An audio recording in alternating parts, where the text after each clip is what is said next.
Magandang araw sa inyong lahat at welcome sa aking channel.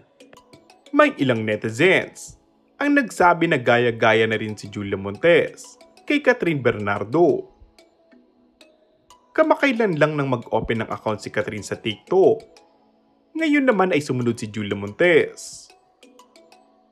Pagtatanggol naman ng ilan, ay halos lahat na yata ng artista ngayon ay talagang active na sa TikTok.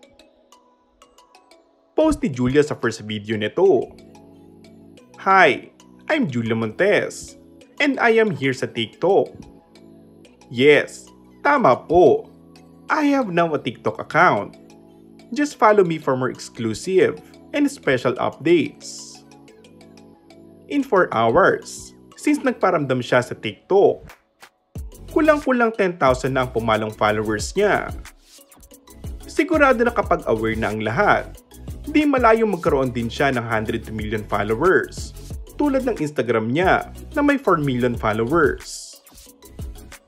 May tip naman kay Julia ang mga Coco Jules fans.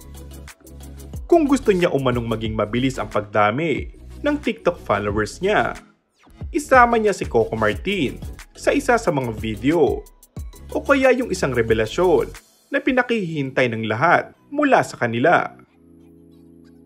Samantala, tingnan natin kung very good din ang kahihinatan ng katakilya ng bagong movie ni Catherine na kakaibang putahe.